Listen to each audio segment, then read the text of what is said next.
I thought and still think that his writing and his books really constitute a robust, modern, aggressive management curriculum. I've read most of what he's written in articles and books and in research, and it taught me a lot about what management education should be.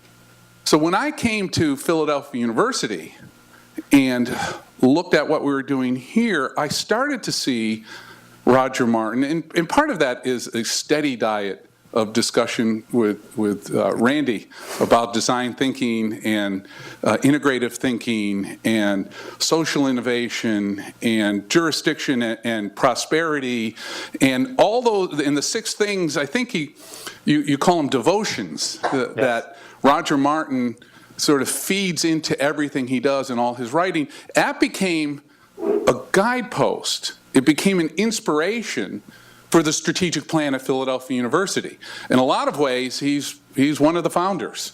He's one of the pioneers that helped form Nexus Learning, that highly collaborative, that real-world integration of decision-making that brings teams together to make a better world. That's a Roger Martin, in many ways, that's a Roger Martin concept. And the manifestation of that Nexus Learning in the Kambar College of Design, Engineering, and Commerce is a part of the transformation. It is a part of the revolution in higher education that Philadelphia University is leading. So with that kind of history and insight and wisdom and pedigree and passion and accomplishments, it seems only right that the person to follow Mr. Kambar on this stage is Dean Roger Martin. And it's my pleasure to introduce Roger and our Provost Randy Swear to have a discussion about where this transformation is going. Thank you. Thank you. Thanks, Sue. Thank you. Very kind. Very kind. Hey, Sue, that was really nice. That was really nice. That is Roger, very kind. Roger, thank you so much for coming. It's a pleasure. It really is. I've been up to Toronto a number of times, and it's just wonderful to be able to host you down here. And we've seen you speak up in New York, and I think that about a number of different topics that actually relate to what Steve was just talking about. But I don't think it's an exaggeration. I actually wrote a little bit about this on my blog at one point, if anybody wants to take a look at it, when I heard that you were stepping down. That in fact, there is a lot of what we're doing that has been influenced, I don't think that's a stretch, I really don't, by the kind of integrative thinking that you promulgate, design thinking and so on. But I think to get started here, we're talking, this is the initial event for the Transformation Imperative. We have a number of events over the course of this semester that are really looking at higher education and its future. And the fact that we feel we might be entering a phase of innovation and sort of disruption made perfect sense to bring, I think, one of the great academic innovators who has really proven himself over, you came to Rutman in 98? 98, yeah. In 98, and transformed what was then a good business school, small, faculty in the 20s, to a international powerhouse in what, from an academic point of view, is really the blink of an eye. And I would like to start, just now that you've announced that you're stepping down, I can see that smile on your face. Yes, yeah. 15 years is enough. 15 years is enough. I would love for you to talk a little bit about how you achieved the transformations that you achieved at Rotman. I mean, as we look forward to continuing to transform Philadelphia University, and we look at higher education in general in this phase of transformation, let's look concretely at some of the things that you were able to do, some of the challenges that you face, some of your successes, and maybe even some of your, not failures, some of your, the things that you wish you could have done Lots better. of those. Yeah. I guess the biggest challenge, I think, and the biggest challenge to higher education now, I think, is self-satisfaction. And I think one of the reasons why Philadelphia University is going to succeed is you're not part of the great self-satisfaction wave in higher education. And I don't think it's unusual. It's because they're academic institutions. That's why they're self-satisfied. I think this industry, if I look at it as an industry, looks like of almost every industry I've looked at in my entire career. Is that right? That is highly successful, right? And highly successful industries all get self-satisfied, right? They just do. They can't help themselves. Then I remember, when I moved back to Toronto, took this job on, I got invited to, on the board of a company called Celestica, which was one of these computer outsourcing companies. So it manufactured EMS, electronic manufacturing services. They manufacture all the motherboards and all the computers around the world, and even build them on spec. And all the players in the industry were growing absolutely like gangbusters, and they were buying plants from HP and IBM and Compaq and making their computers for them. And I remember on the board from the word go, I kept saying, well, what's going to happen when this industry slows down? How are we better than Selectron or SCI or J-Bell circuits? What's going to make us better? Because someday this industry is going to slow down. Sure. The answer was, nope, it isn't. Nope. No. This is a charmed industry. We're so important. These companies are finding that this is a better way of doing things than doing it internally. And so, basically, I was told repeatedly, what are you worried about, Roger? Don't be so silly. So I think of that as U.S. university education, same in Canada, it's so obviously a winning thing to do. The returns to education for the individual are super high. They're getting higher over time. So even though, tuition, there's lots of concern about tuition, debt and the like, the economics of it are so positive that more and more people are buying, right? The industry is growing. It has been growing for the past 100 years, pretty much nonstop. And so it's self-satisfaction that has to be fought. And I think for the first time, we're at a point where I think there are real disruptors kind of out there that are dangerous if the industry is too self-satisfied. I'm sort of reminded that there was a report called the Spellings Report that came out from the Secretary of Education in the U.S. maybe 6-7 years ago, and there were a number of people, business people. It was actually criticized quite a bit, but there were some points in there that were almost irrefutable. But one of the things that started the introduction was they said that higher ed is now a mature industry, and it's behaving like a mature industry. Is that sort of what your maybe it may be tipping into that, but it is, to me, it's a bit, not to get too much into the microeconomics of this, but it's behaving like a highly fragmented industry. When industries are super fragmented, no player in the industry tends to think of themselves as needing to have a strategy. Here is what we're going to stand for to be different, right? So when waste management was, every little entrepreneur had a garbage truck and had a little route, and they picked up, kind of a route, and it was a good living. They didn't think about, what do I have to do that's special or different? It's just, I'm one of the little players. Same with video stores when there were tens of thousands of them. Same with regional banks in the United States. So they don't think about advantage. They just think about being. And then something happens, something precipitates. In the case of the waste management industry, it was Waste Management Inc., Wayne Huizenga, who then did it with video stores later, who consolidates it. And when you get to the point where there's 3 or 4 competitors, they have to think about, how do I compete against that guy? What should make us different and distinctive? And so I think this is behaving like a still growing, fragmented industry, which it is, right? Like, what's the biggest player in market share, right, of universities in America? Nothing. like a rounding error. Even University of Phoenix is a rounding error. It's not like Coke and Pepsi. It's tiny places. And what tends to happen is something happens to disrupt the industries like that necessitates players in the industry saying, no, we're different, we're special, this is what makes us special and different.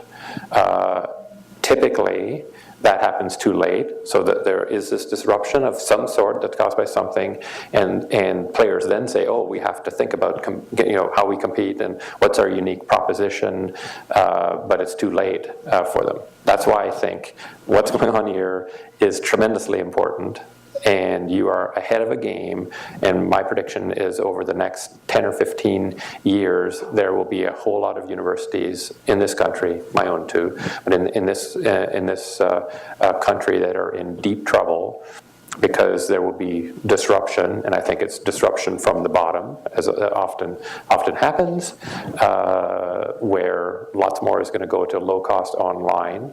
If you have a generic proposition, and it's a generic proposition that costs a couple $100,000 to go through it, and it's generic, and somebody is offering it online for $20,000.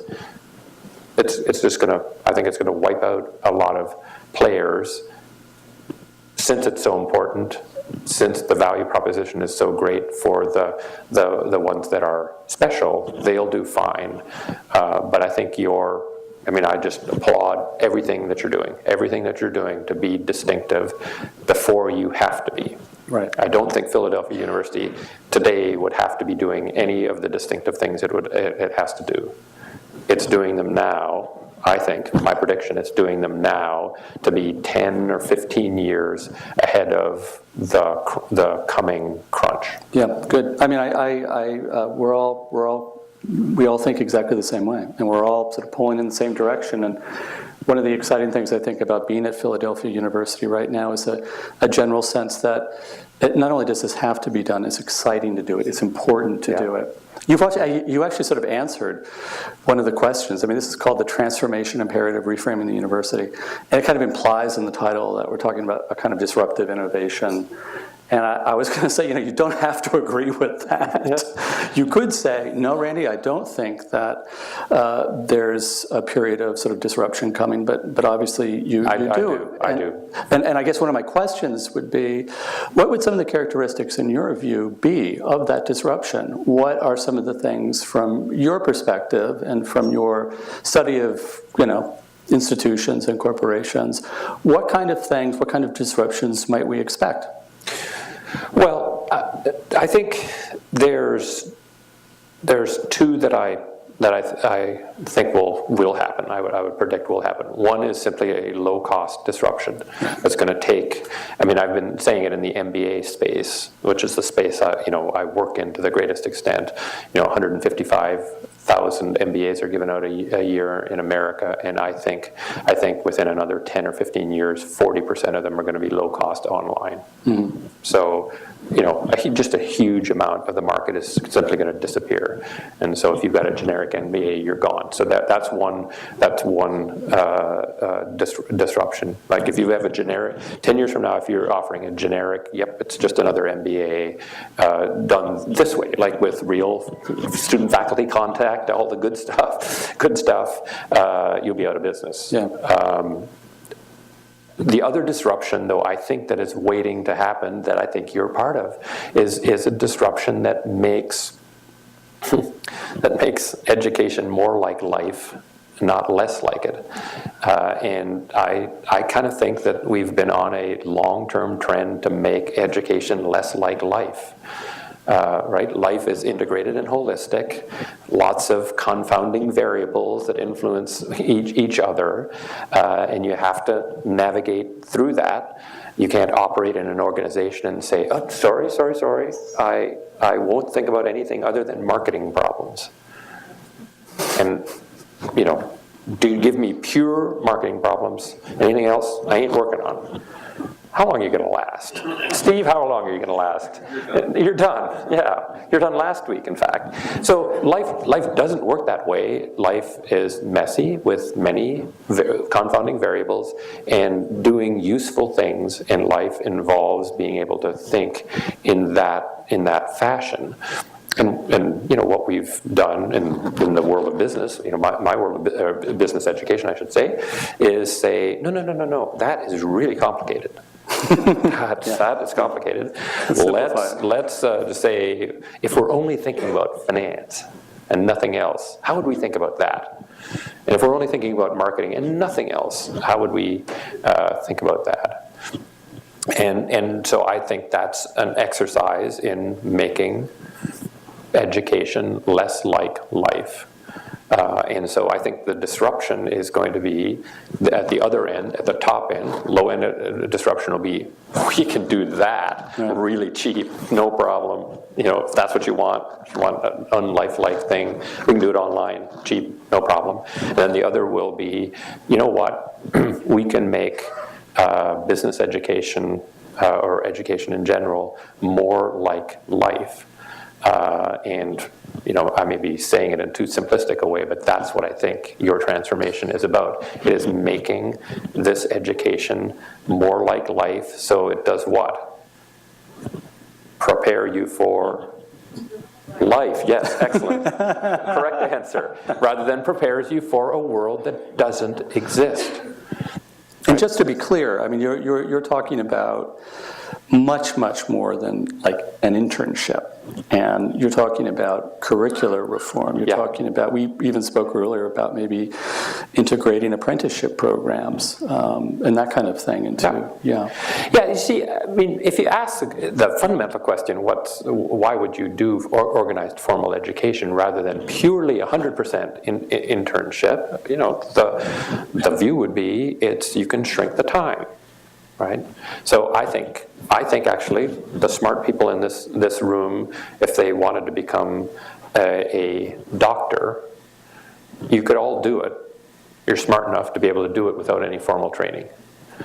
It would take maybe 20 or 25 years, and you'd unfortunately probably kill a few people along the way, but you could get there.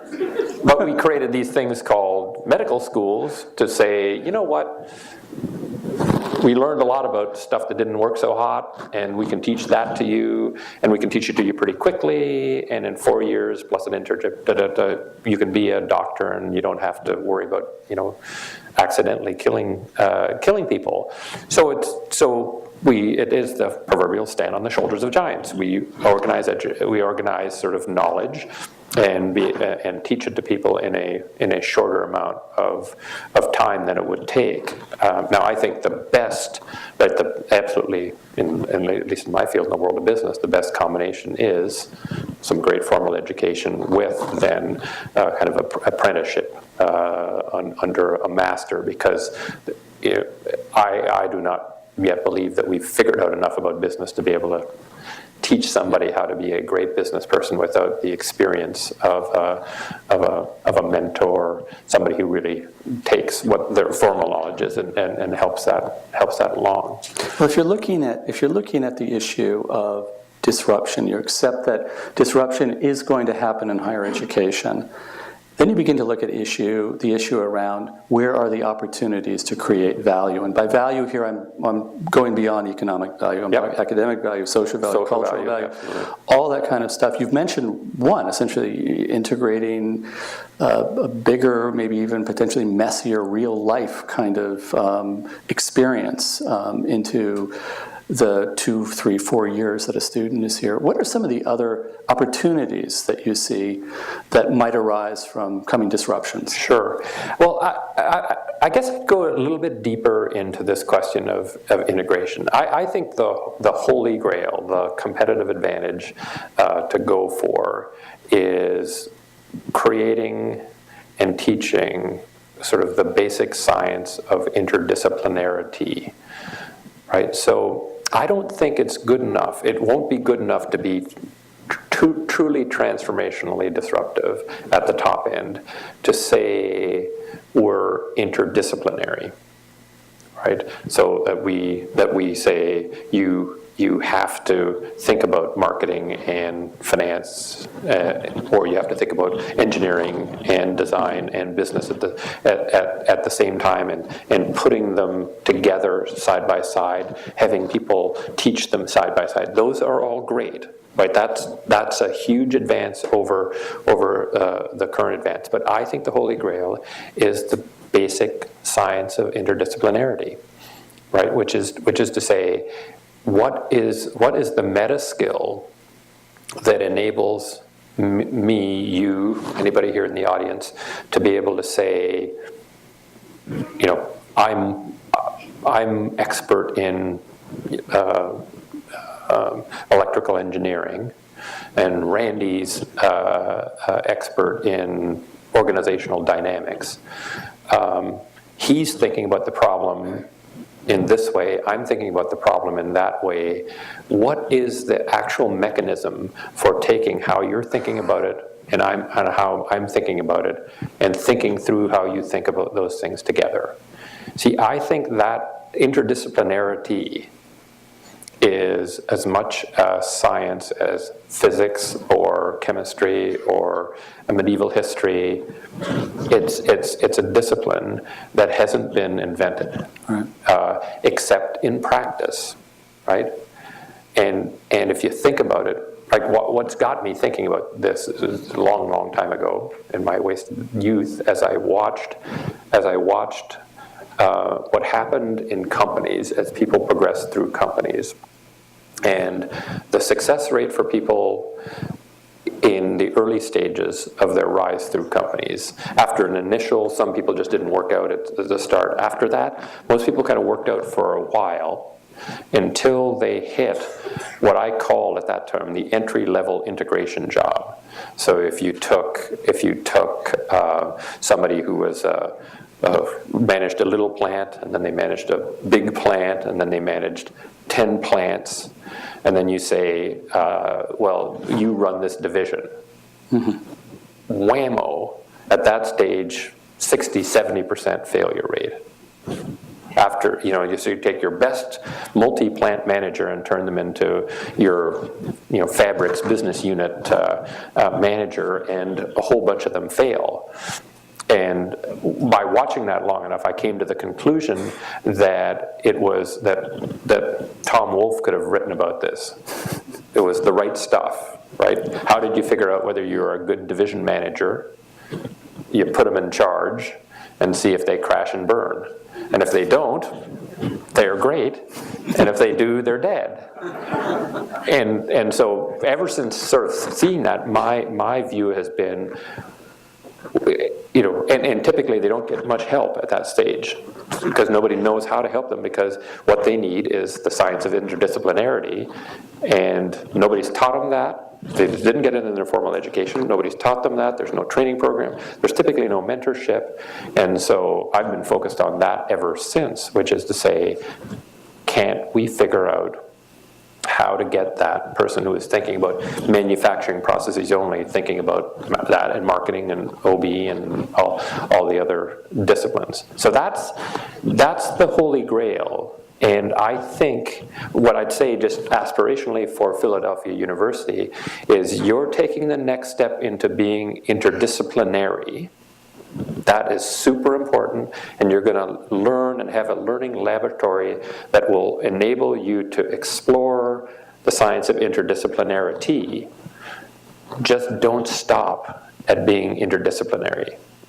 You'd be selling yourself short if you stopped at that level. You'll win, and here's the hard thing. You'll win, and you can end up being really self-satisfied by winning, because the vast majority, the overwhelming majority of people aren't even going there. But the real win is being part of a very, very tiny group of people. We're attempting to do it.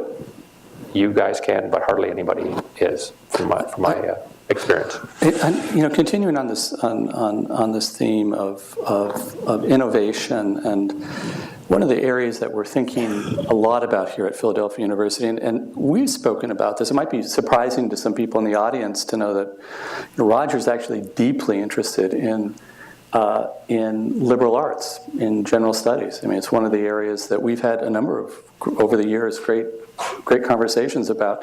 When I was preparing for this interview, I was rereading some of your books and articles, and thinking back to a dinner that we had, we were talking about this right before, a dinner we had in Toronto where I think you said that, fundamentally I'm basically interested in how people think. And I've been thinking about that a lot. You're actually very interested in how people think critically about the world around them in order to generate value. And value that's not just economic value. As we said before, value that can be cultural, it could be social, political, and so on. And when you begin to make that substitution and broaden that term value, you kind of begin to walk into the area, the territory, traditionally, that is sort of liberal arts. It's like that big kind of contextual critical thinking. And I find that, to me, I find that really, really fascinating. And a lot of your work, when you get down to it, is kind of about that. So I'm really interested in your thoughts, because we're going through this big sort of look and revisioning of the future of general education here. What are your thoughts about the whole issue of liberal arts? And are there places for innovation there that you see? Would you frame the discussion differently than it normatively happens now? Yeah, well, you're absolutely right, and I'm a huge fan of liberal arts education. In fact, I actually think it is America's greatest educational advantage over the world by far. I agree with you, actually. But I think there are many people in America who would, in American higher education, would be delighted to just throw it out the window and figure out how many can we keep up with China and India on how many engineers we produce, even though we actually produce more engineers per capita by far than either of those two countries, but the high-tech lobby would have you believe otherwise. Don't get me started. But so liberal arts. So storytelling. I had an interesting experience. So there's this thing called the Aspen Institute that was started by the University of Chicago president Robert Hutchins and the #1 sort of Aristotle scholar of his time, Mortimer Adler. Like huge influence in higher ed. Yeah, and their thesis for starting the Aspen Institute was that executives in American companies didn't have any liberal arts background, and so they would do something called the executive program, which was a 7-day, incredibly intensive, read the great works, or at least pieces of it, and give them something. And so they were and they have facilitators and leaders, and they were interested in having me be one of these facilitator leaders. And I was, that's just kind of interesting. But they said what you have to do is you have to experience it to see what we do before we set you loose on them on another class, which seemed fair. The spirit of the doctor thing I was referring to earlier. Don't kill too many patients. And so I took it as an observer. And again, this was a very impactful experience for me. It was about 10 years ago, I guess. Yeah. And what I realized is that that makes it sound like I'm right. My takeaway from it was they kind of walked the students halfway up the proverbial ramp, but not the other half. That is, they exposed them to snippets of thinking from the greatest thinkers the world has ever known, thinkers and writers that the world has ever known, but didn't say, well, how do you make sense of the contradictions, the internal contradictions between their models? Mm-hmm. There is not one model. There are a whole bunch of models that are at odds with one another, and And I realize that's a microcosm of liberal arts. It is so important. It exposes a person to all sorts of models of how the world works. How did Rousseau think the world works? How did Marx think the world works? How did Aristotle? How did Plato? How did the great thinkers in history think about it? And then not ask the question, what is a thinking process for making sense of this? And so that's I think the next big thing. It's what's the fundamental way of taking models that don't fit nicely with one another and do something systematic with those. And I believe, and my work for the last 15 or 20 years on this has been to come up with and teach a model for doing that, so that a student can go out of the Rotman School, go into a situation, they're business students, so into a business situation, and have two people say exactly the opposite things. We should go left, no, we should go right, we should go to Asia, we should go to Europe, and say, what do you do with that? What is the utility of having that diversity of thought? Is it just a pain in the ass? I've now got to referee a fight? No, what you'd want is them to be able to say, I'm glad this person has a really coherent Asia thinking strategy, and I'm glad my other colleague has a really coherent Europe first strategy. Because if I can take those two theses, I can build a better one, and here's my methodology for building it. So that I think liberal arts exposes you to models in their more distilled form from the great thinkers in history. Those models do not fit together. They're at odds with one another. It is great foundational material to do something marvelous with. But I think the liberal arts tradition, to me, has sort of said that just doing that is so valuable that we're done. Instead of saying, we are close. We are close to the meta skill. Push it over the top. And well, so much of your work has been about trying to kind of find that meta skill. I mean, the opposable mind, design and business, and your articles and so on. And I should just let you know, those of you in this room who are involved in the general education discussions and all of the innovation that's going on here around that, Roger has shown a great deal of interest in that. I'll keep you updated. No, please do. I mean, I think of what you're doing here as being tremendously important, as important as anything that's being done in education, higher education in the U.S. Right now. I don't know anything that Harvard is doing, or MIT is doing, or Stanford is doing that's as important as this. Like, I think it's all this cool open. MIT, we're going to put our curriculum online. Oh, that's good. It's not as important as this. No way. No, we way. Agree.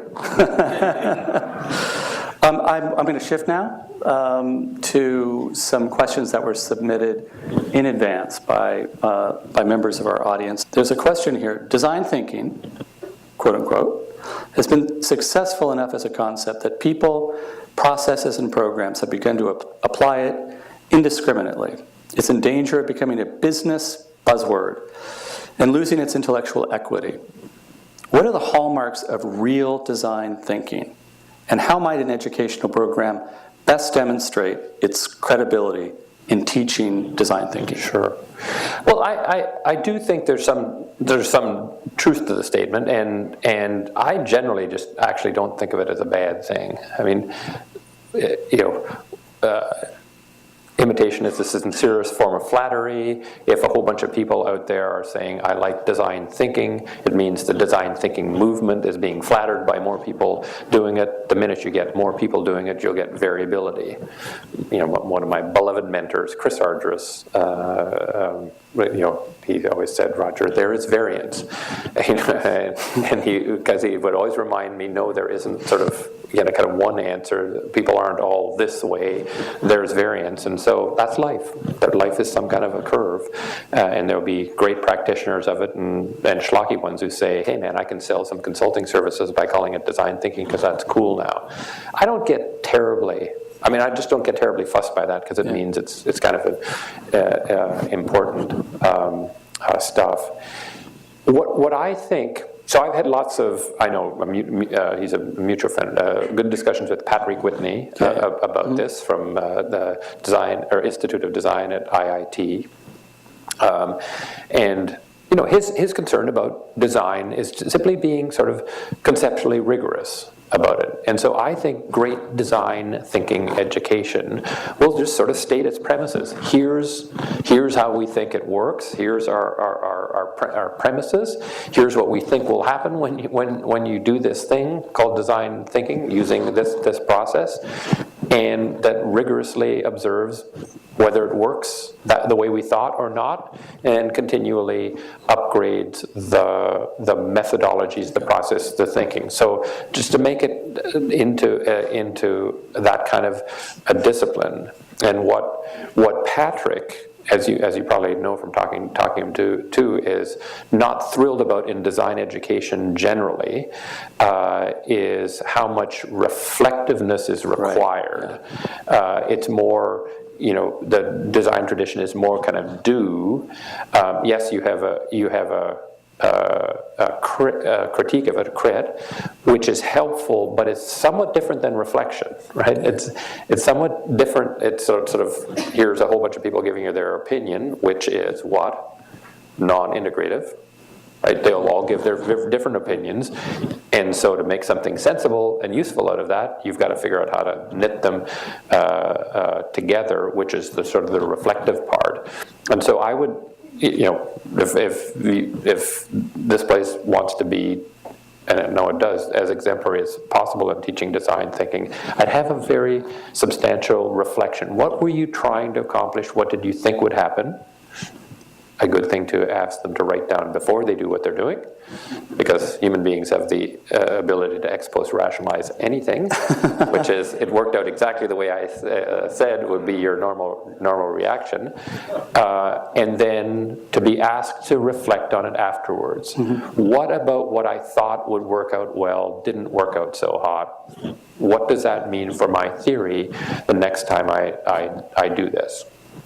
I think that will make people, you know, profound and deep design thinkers over time, and just sort of doing it won't. I mean, lots of people think if you go out on a golfer and you're going out on a range and hit 10,000 balls, it'll make you a better golfer. It won't actually. It'll only make you a better golfer if you think, this is what I'm trying to accomplish with this swing. I'm never sure what people are trying to accomplish by hitting balls, that's obsessive. We have several more questions. We'll Yes. We'll just sort of do them quickly here. But there was this another one I thought that was sort of interesting. Many other schools that are doing something similar to what we are doing in Canberra College are doing so at the graduate level. Could you comment on what you feel are the advantages, the challenges associated with our vision of driving a transdisciplinary curriculum that focuses on innovation down to the undergraduate level? And this particular question makes it clear that means starting in the freshman year. That one is an easy one. It's less deprogramming. That's absolutely the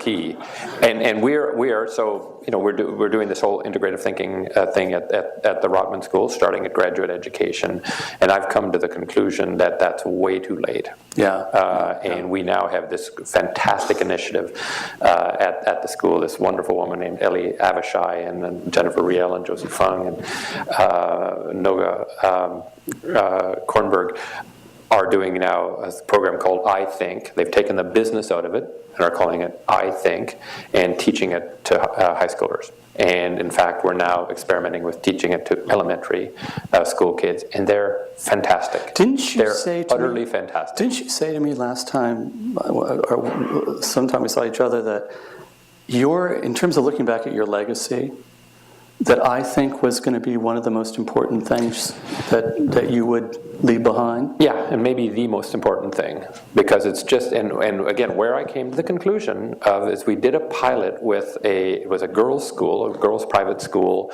and it's a girls' private school with an IB program, and somebody there who knew about our work thought this would be a great prep for going into the IB. So we did it with essentially grade 10 girls, and did a pilot of I Think, and they had to do a project at the end, an integrative project where they were given a dilemma to work on, and their answers were every bit as good as the MBA's, every bit as good as the MBA's. It's interesting. And so they have for sure 6 fewer years of formal education. No grade 11, no grade 12, freshman, junior, sophomore, junior, senior. And in fact, some of our MBAs have got a master's, but let's say 6 fewer of that, and our MBAs on average have 5 years of work experience. So 11 years of life experience, 6 years of formal education gets you no net benefit in being able to do anything integrative.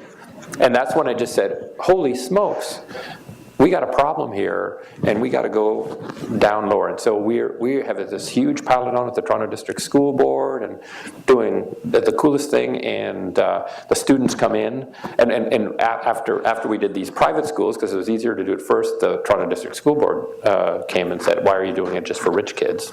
And we said, "Well, it's just because they let us do it. Are you asking?" And because I would never approach them and say, make a change, because they explained to us the 10 reasons why you can't do it. But when they came to us, we said, okay, and they gave us one of the poorest schools. It's sort of the school in the Bronx, like in Lawrence Heights, which is one of the very, very poorest neighborhoods in Toronto. And they come down to the Rotman School to present their final reports. And I cry like a friggin' baby. Yeah. I'm just like bawling my eyes out, and I have to give a speech at the end about it. I'm like, because I'm so touched. These are kids, underprivileged kids, typically single families, typically immigrants who haven't been in Canada for long.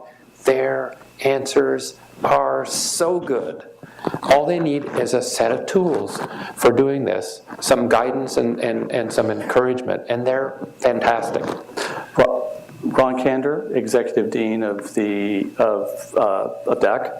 and Christine Greb, who's Head of Enrollment Management here. Maybe we need to look at, I think, as a model for some summer programming for students. Absolutely. Because, we've been doing some things like that, and our experience is very similar. It's very exciting to get these students who are not programmed yet.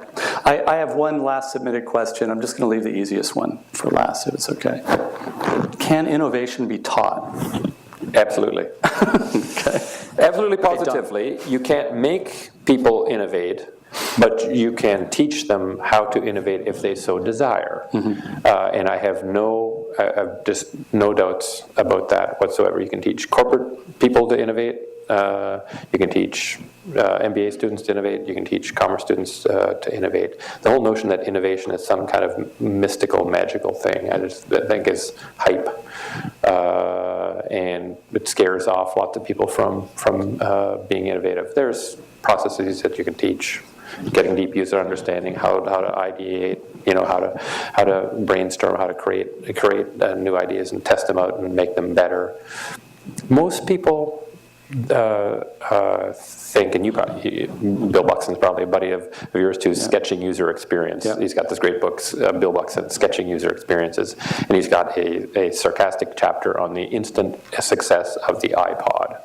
And what he says is that we all think that the iPod that we see now was exactly the one where it started, and nothing has changed. And he's got a fold-out page that shows this incredible development. Theirs looks so bloody different over the 8 or 10 on this big fold-out page, and his point is that sort of if you expect innovation to be kind of like perfect and wonderful right away, you will never innovate, because that never happens. It's totally impossible. It's as daunting as anything the world can And ever fundamentally do. iterative. Right.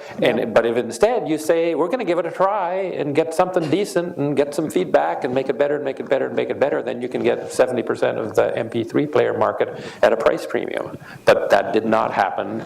That did not happen with one iteration. How many of you had the first generation iPod?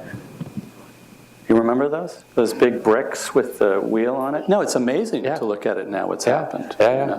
So I think it's just for me, innovation, demystifying, just say, try it. And this is the brilliance of David Kelly and Bill Moggridge at IDEO. Like when, they're the rapid prototyping guys. And rapid prototyping is simply a con job for the mind, right? In a perfectly wonderful one. That's a T-shirt. Yeah. It is. They got people to think that making something crummy was the first step in a process to make something great. So all the people who said, "Oh, unless it's perfect, I'm not going to do it. I won't show it to anybody. I'm so scared," all said, "No. This prototype, this low-res prototype that the user kind of crapped all over, but said 2 or 3 things about it were good, was a massive success." Right, which it is. If you take it that way, and that's their genius. Their genius is not, I think, their genius is not so much in that case a design genius. It's an understanding human dynamics and human defensiveness, and a way to overcome the defensiveness that keeps people from thinking and experimenting. And that's their brilliance. That's their lasting legacy to the world, because everybody's out there rapidly prototyping, because the late Bill Moggridge and David Kelly said, "You know what? That's okay. In fact, it's great. In fact, it's necessary." Instead of it's a failure. This should make all of you IDP faculty feel great, because that's exactly what you're trying to do, and with freshmen, which is really, I think kind of remarkable. And don't try to make it too perfect. Yeah. Right? If it's perfect, what is it not like? Thank you. Right? If it's imperfect, it's what? Like life. Perfect. So why? I mean, think of that. Think for all the educators here. I encourage you to have that metric in your head. Is what I'm doing like life or not like life? That's nice. If it's like life, more. If it's not like life, stop. Stop. Stop before you do more damage. We're going to shift a little bit here now to take a few questions from the audience at this point. If there are, yes, we have. What do you think is the biggest killer of innovation? Where does it start? When do we start stopping people from being creative? 2 words: prove and it, in that order. Right? Because you cannot prove any new idea in advance in the way that people, especially educated people, think about proving. They think about proof as inductively or deductively demonstrating a proposition to be true. And so this is one of the saddest things in the world of business, where a good-hearted CEO, somebody will come to them with an idea and they'll say, "Wow, man, this looks really promising. This looks good. Now, but what's the proof that this will work?" And they think they're being a good executive, right? They're not doing it to be a jerk. They're doing it because they think that's what they're supposed to do, and they don't realize that they've just killed it. It's done. Because you cannot prove any new idea in advance. The only way you can get close to proof is to take the vast majority of the newness out of it, so it's kind of the same as stuff that's happened before. Then you can prove for sure that works, but it's just some little tweak. So if we banned those words from organizations, that for anything new, you can never ask somebody to prove it, because nothing in the history of the planet, nothing new in the history of the planet has been proven to work in advance. That would foster massive increases in innovation. I saw another, I'm sorry, Right I in can't the see middle. faces very well. Yeah. I'm not sure if this is on. It's Yeah, on? it is on now. We can hear you. So I graduated from PhilaU, and I took, I think Professor Nixon was one of your first classes, which was in this sort of area, which was what color is your iPod? If I'm not mistaken, I think I was Yes. I was the first class. And I have since started my own company. And you. I'm Yay. actually a dropout from an Ivy League organizational dynamics program, because I had enough from Professor Nixon in one semester. And I just think that, you know, there's a lot of value sort of in design and innovation thinking. And the one thing that I felt just sort of, especially at the University of Pennsylvania, and a little bit here as well, that we are lacking as students is to be taught how to be leaders and not followers, and not just sort of task people. And I think in terms of being able to problem solve effectively for organizations, and whether you're in business for yourself or as an employee, you need to be able to have that capability. And I don't know how it's taught, and I don't know what can be done to excel that, but I know I have a lot of friends that are living at home with their parents because they can't find jobs from all different schools, all different disciplines. Yep. And I think that is, you know, all the manufacturers I work with that are my clients, their main complaint is that people do not have enough, they're not interesting enough as individuals to hire, and they don't have enough skill, and it's just sad that it's gotten there, and I don't know if you've... But this kind of Yeah. gets to some of the issues that you were... Yeah, absolutely. So let's just think about leadership, right? How, you know, what's leadership like? Narrow or broad? It's broad. It's a lot of things. You can't just be good technically, or you can't just be good with people. You can't just be good with customers. You need all of those things. And unfortunately, the modern academy is least good. It's proportional. The broader the subject in question, the less good the academy is at it. So entrepreneurship, we were talking about before, is an extremely broad thing. What makes a good entrepreneur? There is, you know, not much kind of widely spread good pedagogy on that, and same on leadership. So it's in my kind of view, it is the absolutely central attribute of leadership is this meta skill that I was talking about before. Like, what does a leader have to do? A leader has to spend virtually every waking moment dealing with conflicting models. Right? The customer wants this. They want the most generic product at the lowest price. I would like to sell them, or they want the most customized product at the lowest price. I'd like to sell them the generic product at the highest price. There you go. Those are two models. A non-leaderly person whines and complains about the customer, or tries to badger the customer into buying something that'll be bad for them. A leaderly figure figures out how to do that better.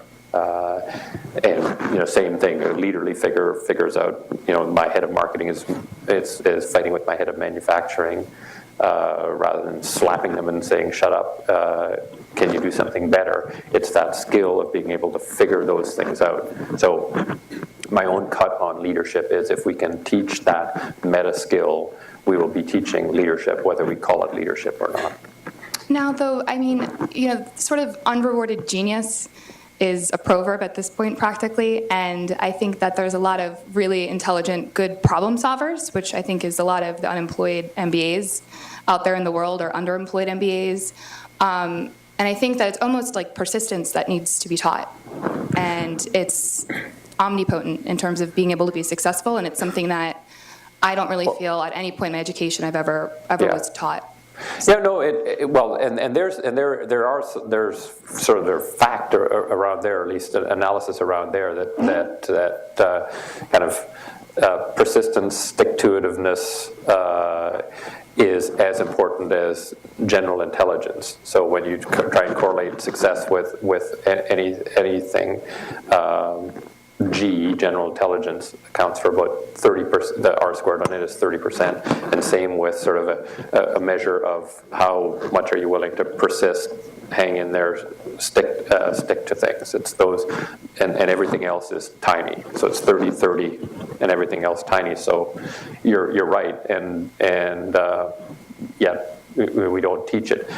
I think we view it, the educational system views it like they view G, general intelligence, your IQ, which is you were born with it and you can't change it. So I think, yeah, being persistent, following through, finishing what you started, all of that is hugely correlated with success. I think we have probably time for more. Could I ask your name, by the way? I'm sorry, Could I? Yeah. it's Renee What's the last name? Dubik. Duvik, Renee Duvik. And congratulations on starting your own business. That's fantastic. And for those of you who don't know Natalie Nixon, she just started our strategic design MBA program, just hot off the shelf, right? 3 days ago. Very, very exciting. So fantastic. That's what we want to see. We have time, I think, for maybe one more.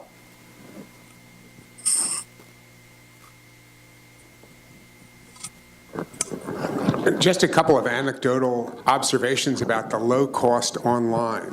One, the students don't seem to like it. And two, I guess the thing with the free classes, the free online classes and so on, I understand that there's only about 10% of the people that actually finish those classes. Yeah.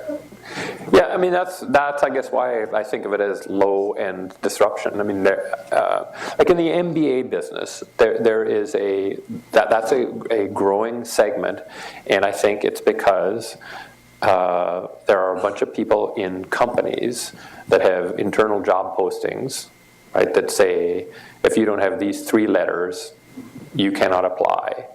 And they say, how do I get those 3 letters? What's the cheapest, easiest way to get those 3 letters? And they do it. So there's a real utilitarian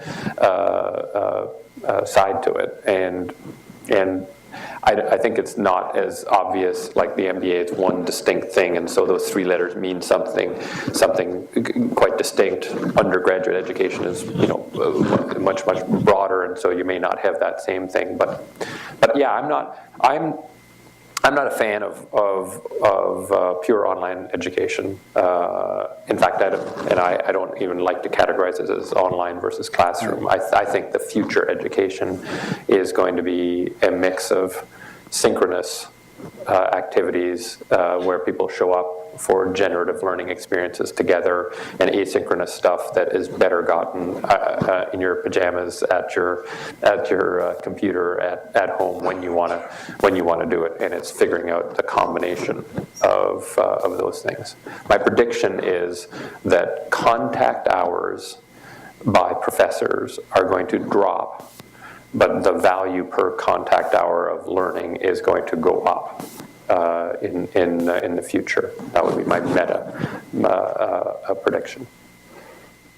All right. Well, look, I want to thank you so much, Roger, for... My pleasure. My pleasure. Thank you.